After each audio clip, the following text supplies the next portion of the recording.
Thank you Jesus. परमेश्वर का धन्यवाद करते हैं आज के सुंदर वचन के लिए जो कि हम आपके लिए लेकर आए हैं। तो चलते हैं वचन की ओर, लेट्स गो। देखो ये मेरा सेवक है जिसे मैंने चुना, मेरा प्रिय जिससे मेरा मन प्रसन्न है। मैं अपना आत्मा उस पर डालूंगा, वह अन्य जातियों को न्याय का समाचार देगा।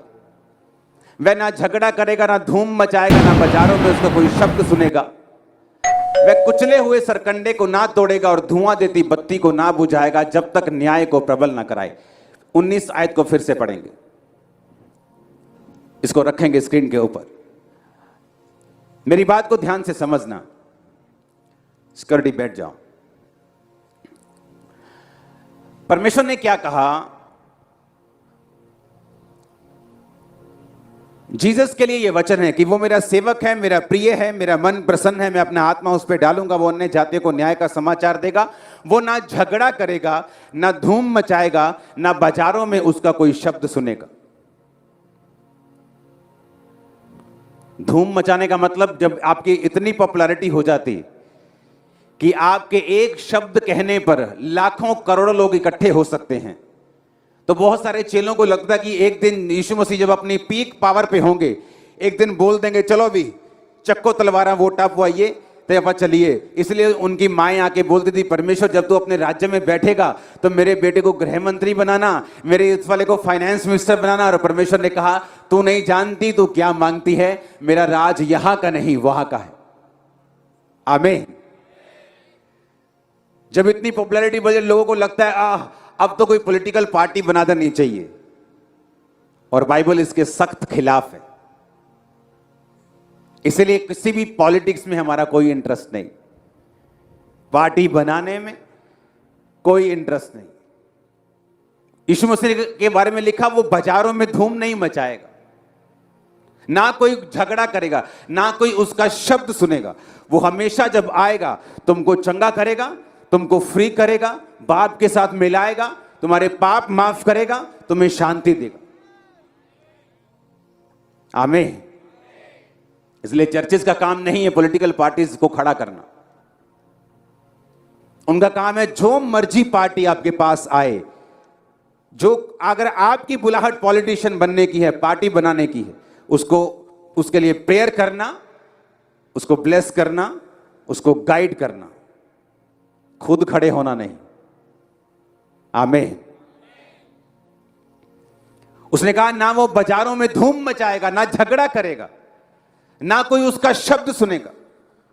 लिखा वो कुचले हुए सरकंडे को ना तोड़ेगा। कुचला हुआ सरकंडा पता किसे बोलते हैं?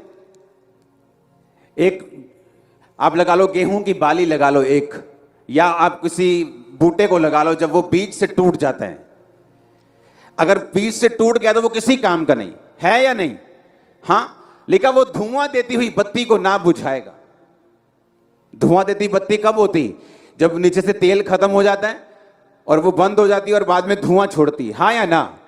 ये दोनों चीजें सदूकियों और फरीसियों को दिखाती हैं।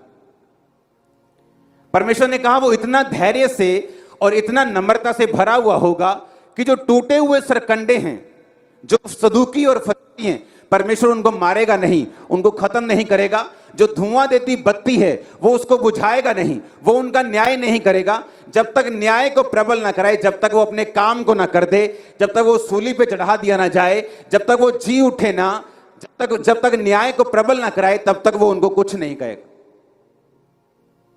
हर टाइम सदूकी और फरीसी यीशु मसीह के पीछे पड़े रहते थे। तूने हीलिंग को की है, तूने डिलीवरेंस को की है। हर टाइम उससे वो जेलसी करते थे और जेलसी के कारण उसके पीछे पड़े रहते थे।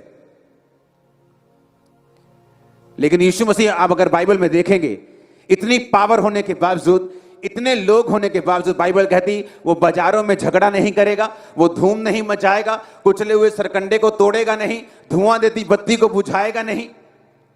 वो ऐसा परमेश्वर था। इतनी पावर होने के बावजूद नम्रता से, सहनशीलता से भरा हुआ परमेश्वर।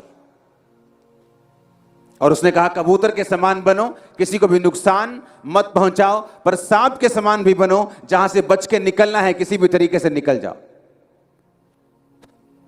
जीसस के वर्ड्स पावरफुल है, आपको चेंज कर देंगे।